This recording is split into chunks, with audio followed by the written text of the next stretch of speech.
Hello everyone, welcome to Magnet Brains. मेरा नाम है वरदान गर्ग और कंटिन्यू करते हैं अपनी स्टडी को ऑफ आर्टिफिशियल इंटेलिजेंस। तो जैसे बच्चों, हमने लास्ट वीडियो में कुछ डेटा एक्सप्लोरेशन के बारे में बात करी थी और मैंने आपसे कहा था हम नेक्स्ट वीडियो में डेटा एक्सप्लोरेशन कंटिन्यू करेंगे, राइट? तो आज की वीडियो में कुछ 5 ग्राफ के बारे में सीखेंगे जो हमने लास्ट क्लास में, लास्ट वीडियो में कुछ ग्राफ्स देखे थे ना बहुत सारे, उनमें से ही 5 ग्राफ उठाएंगे जो आपने देखे हुए हैं। नए नहीं होंगे आपके लिए, आप लोगों ने देखे हुए हैं वो ग्राफ, ठीक है? उनके बारे में देखेंगे कि अगर आपके पेपर में आ जाए कि डिफाइन एनी पर्टिकुलर ग्राफ, है ना, या आपसे ये पूछे जाए डिफाइन 5 ग्राफ्स, डिफाइन 4 ग्राफ्स, तो क्या लिखेंगे उनके बारे में, वो सीखेंगे। अगेन एक एग्जाम्पल की मदद से सीखेंगे कि डेटा विजुअलाइजेशन कितना हेल्प करता है चीजों के लिए, ठीक है? चलिए शुरू करते हैं। तो अपनी लिस्ट में सबसे पहला डेटा, मतलब जो सबसे पहला ग्राफ है, बहुत फेमस ग्राफ है, दैट इज बार ग्राफ या फिर कॉलम ग्राफ, ठीक है? अब ये ग्राफ आपको पता है, आप लोगों ने देखा हुआ है, नया नहीं है आप लोगों के लिए, राइट? हो सकता है अभी आप स्टैटिस्टिक्स में से पढ़ भी रहे हो, ठीक है? चलो, तो इसका वन लाइन, आप देखो क्वेश्चन कैसा आ सकता है, वन लाइन डिस्क्रिप्शन आ सकता है, हाउ टू ड्रॉ इट आ सकता है ना? हाउ टू ड्रॉ इट में आपको वैसे तो स्टेप्स लिखने होंगे, पर अगर आपको पता है कि शेप दिखता कैसे तो आप लिख पाओगे कैसे बनाते हैं उसे, है ना? Suitable for which data type, है ना? और फंक्शंस आ सकता है, ठीक है? तो जरा देखते हैं कि करके क्या क्या है। तो वन लाइन डिस्क्रिप्शन में क्या लिख सकते हैं? The classic bar chart uses either horizontal और vertical bars, column chart to show discrete numerical comparisons across categories, ठीक है? तो अलग अलग कैटेगरीज में डिस्क्रीट वैल्यूज में कंपैरिजन करने का काम आता है यूजिंग बार्स। जैसे कैसे दिखता है हमारा, देखो बार ग्राफ कुछ ऐसा दिखता है हमारा बार ग्राफ, राइट? कुछ ऐसा दिखता है हमारा बार ग्राफ। तो इसमें क्या होते हैं भाई? बार्स होते हैं जो डिस्क्रीट वैल्यूज के कंपैरिजन करने के लिए काम आते हैं, ठीक है? तो इस बात का ध्यान रखिएगा, सही है? तो कुछ ऐसा आपका बार ग्राफ दिखता है, नया नहीं है आप लोगों के लिए, आपने देखा हुआ है, राइट? ये बार ग्राफ कैसा होता है, ठीक है? Suitable for which data type, किसके लिए सूटेबल होता है? तो bar charts are great when we want to track the development of one और टू वेरिएबल्स ओवर टाइम। तो जब हमें एक या दूसरे वेरिएबल का जो ग्रोथ है वो देखनी है ओवर टाइम, तब बार चार्ट्स का यूज आता है, ठीक है? किस किस फंक्शंस के लिए यूज होता है, मतलब क्या क्या करने के लिए यूज हो सकता है आपका बार ग्राफ? तो कंपैरिजन या फंक्शंस के लिए यूज हो सकता है आपका बार ग्राफ, ठीक है? तो ये था यार आपका सबसे पहला data visualisation technique, that was bar graph या कॉलम चार्ट, ठीक है? नेक्स्ट देखते हैं, नेक्स्ट क्या है डेटा विजुअलाइजेशन टेक्निक में। नेक्स्ट नेक्स्ट आपका जो डेटा विजुअलाइजेशन टेक्निक है that is your pie chart, ठीक है? अब देखो पाई चार्ट क्या है, पहले वन लाइन डिस्क्रिप्शन देखते हैं। तो pie charts help show proportions and percentages between categories by dividing a circle into proportional segments. Each arc length represents a proportion of each category while the full circle represents the total sum of all the data equals to 100%. तो हम एक circle में divisions दिखाते हैं कि particular चीज कितना है, ठीक है? जैसे कैसे दिखता है हमारा, देखो पाई चार्ट। तो हमारा पाई चार्ट कुछ ऐसे दिखते हैं, आप इनको अलग अलग कलर कर सकते हो, कलर ना भी करो, सिर्फ आपने लाइंस बना दी तो भी काम चल जाएगा आपका। तो कुछ ऐसे आपके पाई चार्ट्स दिखते हैं, राइट? इनका अब क्या है, एक पर्टिकुलर पोर्शन ये दिखा रहा है कि टोटल कोई पर्टिकुलर चीज है उसमें क्या क्या चीजें कितना ऑक्यूपाई करती हैं, ठीक है? तो ये है आपका पाई चार्ट, ठीक है? Suitable for which data type? So pie charts are ideal for giving the reader a quick idea of the proportional distribution of the data. तो पाई चार्ट्स किसके लिए आइडियल है ना? सो ये इसलिए इंपॉर्टेंट है, ये कब हेल्प आएगा? जब आपको प्रपोर्शन दिखाना है टोटल डिस्ट्रीब्यूशन का, ठीक है? किस किस टाइप के फंक्शंस में इसका यूज कर सकते हैं? कंपैरिजंस में यूज कर सकते हैं, कौन ज्यादा है कौन कम है, ये कंपैरिजंस करने के लिए यूज कर सकते हैं। Next, part to a whole, है ना? मतलब एक पर्टिकुलर होल का कितना पार्ट है ये रिप्रेजेंट करने के लिए कर सकते हैं, मतलब पूरा एक सिस्टम है उसका कितना पार्ट एक पर्टिकुलर चीज है वो रिप्रेजेंट करने के लिए। नेक्स्ट, प्रपोर्शन से रिप्रेजेंट करने के लिए, वो तो अपन ने बेसिक ही देखा है, राइट? तो इसके लिए आप इस पाई चार्ट का यूज करते हैं, ठीक है? नेक्स्ट आपका थर्ड विजुअलाइजेशन टेक्निक क्या आ जाएगी, दैट इज योर हिस्टोग्राम्स, ठीक है? अब देखो ये सब चीजें मैं क्यों इतना फास्ट कर रहा हूं, बिकॉज ये ग्राफ्स आपके लिए नए नहीं है, राइट? या आप लोगों ने देखे हुए हैं, इसलिए हम इसमें थोड़ा सा तेज चल रहे हैं, ठीक है। सो हिस्टोग्राम क्या है, देखो वन लाइन डिस्क्रिप्शन क्या लिख सकते हो, a histogram visualises the distribution of data over a continuous interval. तो यार देखो बार चार्ट और हिस्टोग्राम में क्या डिफरेंस है, बार ग्राफ यूज होता है डिस्क्रीट वैल्यूज के लिए, हिस्टोग्राम यूज होता है कंटिन्यूअस वैल्यूज के लिए, ठीक है। और certain time period, each bar in a histogram represents the tabulated frequency at each interval या बिन। तो हर एक जो बार है वो रिप्रेजेंट करता है frequency at a particular interval, ठीक है। जैसे कि ये देखिए, तो ये क्या दिख रहा है, यहां पे डिस्क्रीट वैल्यूज नहीं है, ये कंटिन्यूअस वैल्यू 0.5 से 1.5, फिर 1.5 से 2.5, 2.5 से 3.5। तो डिस्क्रीट वैल्यूज के लिए क्या क्या क्वांटिटी है, यही रिप्रेजेंट करने के लिए हम हिस्टोग्राम्स का यूज करते हैं, ठीक है। कंटिन्यूअस, देखो ये डिफरेंस याद रखना बार ग्राफ और हिस्टोग्राम में, हिस्टोग्राम कंटिन्यूअस होते हैं, बार ग्राफ डिस्क्रीट के लिए होते हैं, ठीक है। Suitable for which data type? Histograms are great when we would like to show the distribution of the data we are working with. जब हमें डिस्ट्रीब्यूशन बताना है अपने डेटा का, क्योंकि उस केस में डेटा कंटिन्यूअस होगा, तो तब आपका हिस्टोग्राम का यूज आता है, ठीक है। फंक्शंस क्या क्या हो सकते हैं, comparisons, data over time, distribution, patterns या रेंज। इन सब कामों को करने के लिए आपका हिस्टोग्राम काम आता है, ठीक है। अब देखो ये सब आपको अभी फिलहाल समझ में नहीं आ रहे होंगे ना फंक्शंस क्या क्या हैं, पर जैसे जैसे हम कोई प्रोजेक्ट करेंगे, प्रोजेक्ट में इन चीजों का यूज करेंगे, तब आपको समझ में आएगा अच्छा हम ये इसके लिए ये ग्राफ यूज कर रहे हैं, इसके लिए ये ग्राफ यूज कर रहे हैं, तब आपको समझ में आएगी वो चीज, ठीक है। तो ये थी आपकी गाइस थर्ड डेटा विजुअलाइजेशन की टेक्निक, है ना। अब चलते हैं फोर्थ की तरफ। तो ये था अभी फिलहाल आपके पास हिस्टोग्राम, फोर्थ की तरफ चलते हैं। फोर्थ क्या है, तो फोर्थ ग्राफ है गाइस आपका लाइन ग्राफ, ठीक है। क्या है वन लाइन डिस्क्रिप्शन, क्या है इसका, अ लाइन ग्राफ या चार्ट इज अ लाइन और multiple lines showing how single और multiple variables develop over time. तो एक पर्टिकुलर लाइन या मल्टीपल लाइंस विद टाइम कैसे डेवलप हो, ये चेंज हो रही है। It is a great tool because we can easily highlight the magnitude of change of one or more variables over a time. तो एक या एक से ज्यादा वेरिएबल्स का चेंज दिखाने के लिए बहुत काम की चीज है ना। अब लाइन चार्ट आपने देखा हुआ है, कुछ ऐसा दिखता है line chart, right. With time आप बता रहे हो कि पर्टिकुलर वेरिएबल, अब देखो ब्लू एक वेरिएबल, ये ऑरेंज एक वेरिएबल, रेड एक वेरिएबल, तो ये रिप्रेजेंट करने के लिए कि एक वेरिएबल विद टाइम कैसे चेंज हो रहा है, किसका यूज करते हैं अपन, लाइन चार्ट का यूज करते हैं, लाइन ग्राफ का यूज करते हैं, ठीक है।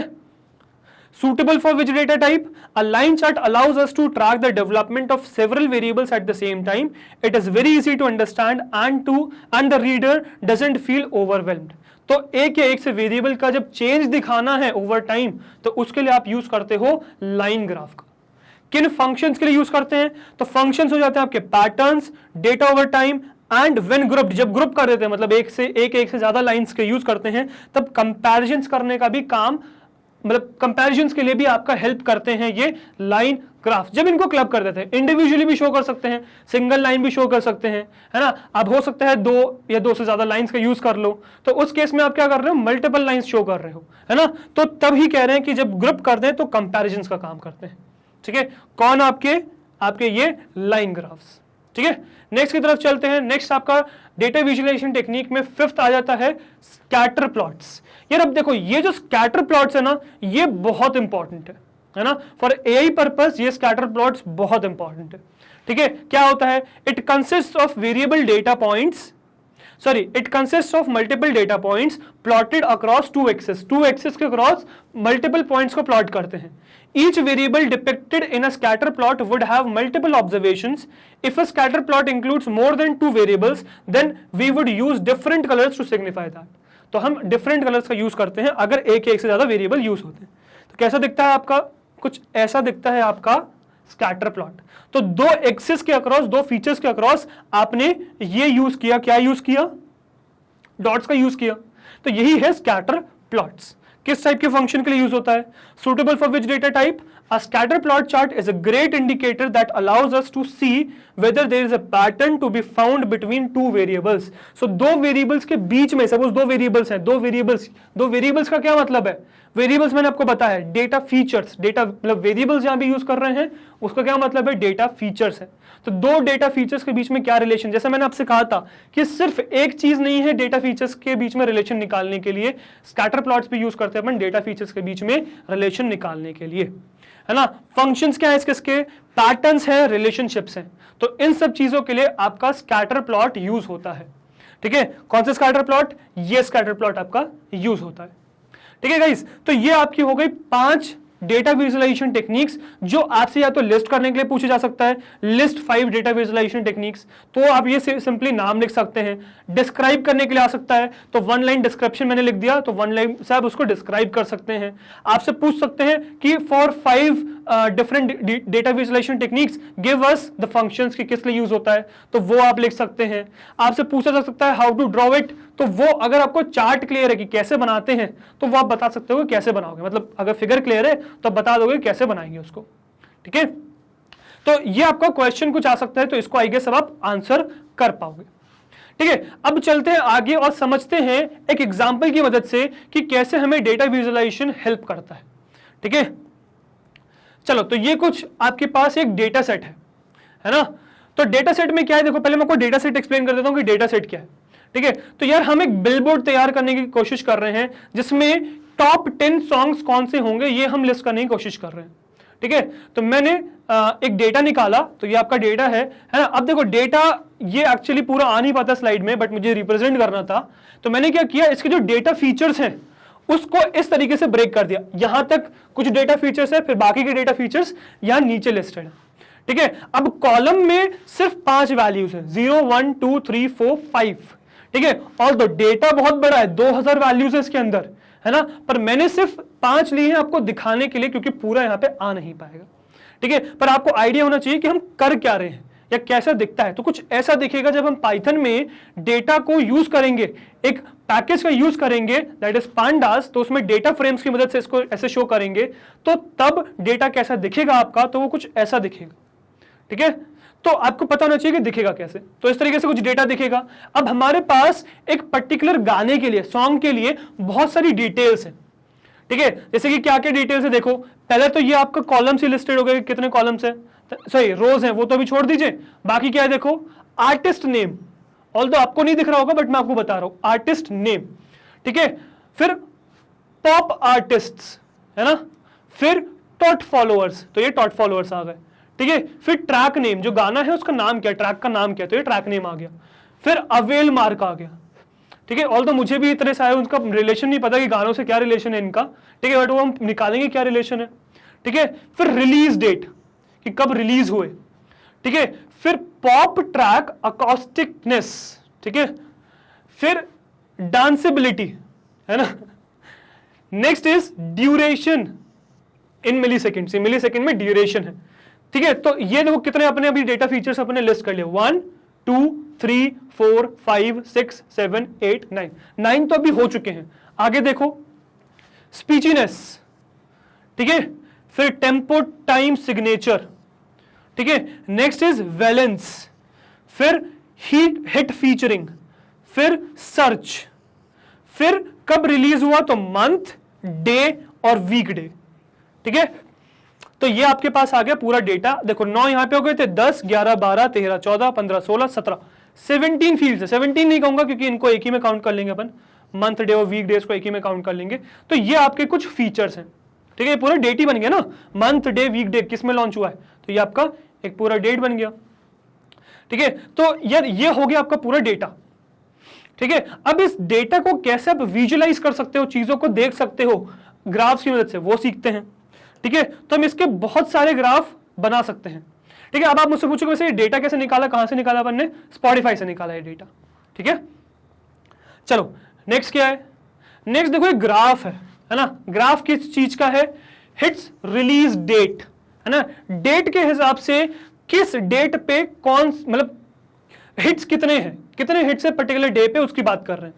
तो जैसे मंथ में बात कर रहे हैं अपन, है ना, तो मंथ का मैंने हिट्स प्लॉट किए विद मंथ्स, तो 12 महीने, देखो 12 आपको बार्स दिखेंगे, 1 2 3, देखो 1 2 3 4 5 6 7 8 9 10 11 12, तो यह 12 आपको दिखेंगे बार्स। जो आपके 12 महीने रिप्रेजेंट कर रहा है और ये बता रहा है कि किस महीने में कितने हिट्स थे। तो आप बहुत क्लियरली देख के बता सकते हो जनवरी में मैक्सिमम हिट्स थे, 200 से ऊपर हिट्स थे, यहाँ 200 वैल्यू लिखी हुई है, 200 से ऊपर हिट्स थे। तो देखो यार डेटा मतलब ग्राफ की मदद से अपन ने चीजें समझी। नेक्स्ट देखो, नेक्स्ट क्या दे रखा है, वीक डेज। ठीक है, तो वीक डेज में देखो कितनी है, 1 2 3 4 5 6 7, Monday Tuesday Wednesday Thursday Friday Saturday Sunday. कौन से दिन में मैक्सिमम रिलीज है, तो देखो 4th। ठीक है, तो Monday Tuesday Wednesday Thursday Friday, Friday में मैक्सिमम रिलीज हो गई। ठीक है, तो ग्राफ देख के हमें समझ में आया मैक्सिमम रिलीज कब है। ठीक है, फिर आगे दिन। अब देखो ये 30 डेज में प्लॉटेड। ठीक है, यहाँ 30 डेज है।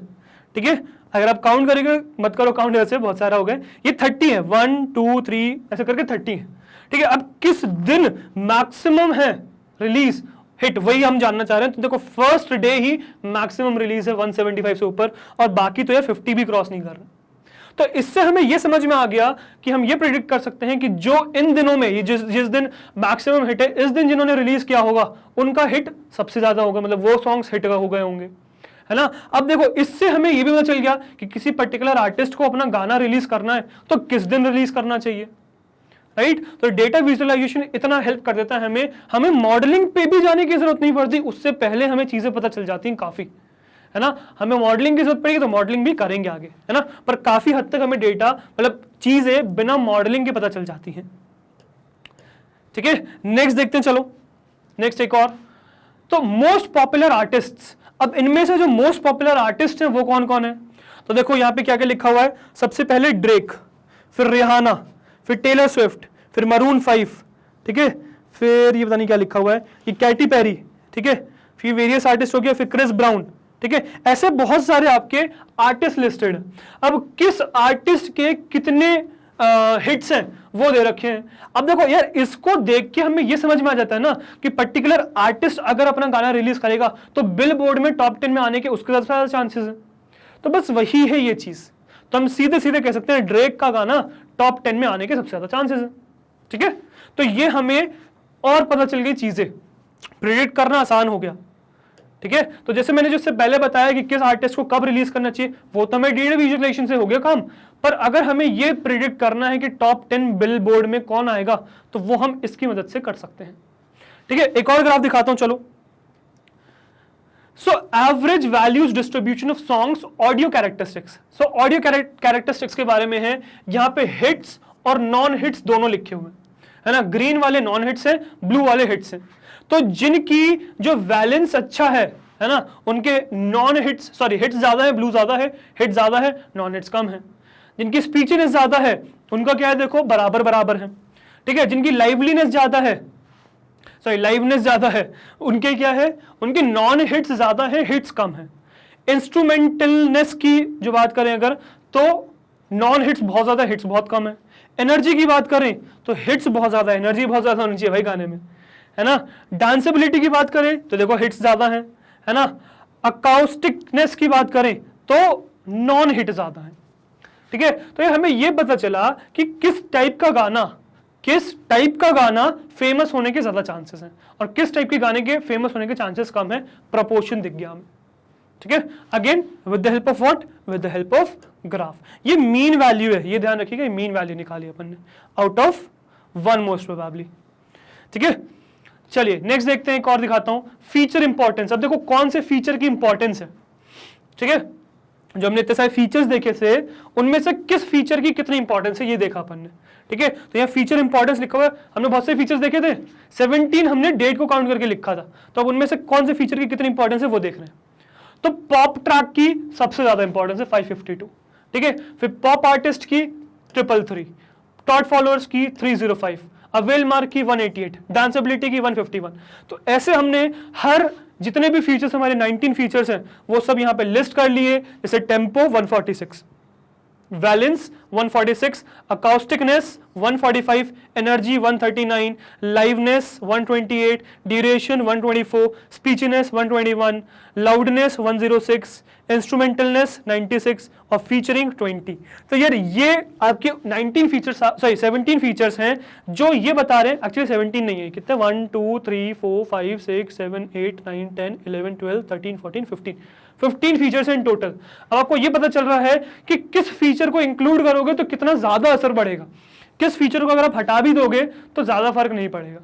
तो इससे देखो ग्राफ विजुअलाइजेशन से हमें हेल्प मिल गई कि आने मॉडलिंग, मतलब आने वाला जो स्टेज अपना मॉडलिंग है उसमें किस फीचर को इंक्लूड करने में मुझे फायदा है और किस फीचर को मैं हटा दूं कोई फायदा ही नहीं है उसका। तो यहां मुझे वो पता चल गया, ठीक है। तो इसीलिए यार ये जो ग्राफ विजुअलाइजेशन है ना, ये बहुत हेल्प करता है, बहुत इंपॉर्टेंट है ग्राफ विजुअलाइजेशन, ठीक है। सो ये था आपका with the help of an example हमने ये समझा कि क्या ग्राफ इंपॉर्टेंट है, ठीक है। तो गाइज ये आपका फिनिश हो जाता है फिलहाल डेटा एक्सप्लोरेशन वाला पार्ट। आई होप आपको डेटा एक्सप्लोरेशन समझ में आएगा। अब देखो यार केस क्या है, डेटा एक्सप्लोरेशन जो है ना डेफिनेशन के फॉर्म में समझाना बहुत इंपॉर्टेंट है, मतलब सॉरी इंपॉर्टेंट कह रहा हूं, बहुत मुश्किल एक्चुअली है ना, क्योंकि वो ज्यादा डेफिनेशन बेस्ड नहीं है। डेटा एक्सप्लोरेशन वाला जो काम है ना वो प्रैक्टिकल बेस्ड है। तो जब हम एक प्रोजेक्ट उठा के इस काम को करेंगे तो विद टाइम विद प्रैक्टिस आपको समझ में आएगा क्या चीजें इंपॉर्टेंट होती हैं, क्या चीजें हमें करनी चाहिए, क्या चीजें नहीं करनी चाहिए, तो वो आपको प्रैक्टिस से आएगा। अभी मैंने बस आपको आइडिया दिया है कि क्या क्या चीजें होती हैं डेटा एक्सप्लोरेशन के अंदर, वो भी जो हमारा प्रायर फोकस था वो ग्राफ्स के ऊपर था, ठीक है। आई होप आपको समझ में आएगा कि डेटा एक्सप्लोरेशन एक्चुअली में स्टेज क्या है, ठीक है। I hope that. चलिए सो ये हो गया अभी फिलहाल आपका डेटा एक्सप्लोरेशन कंप्लीट।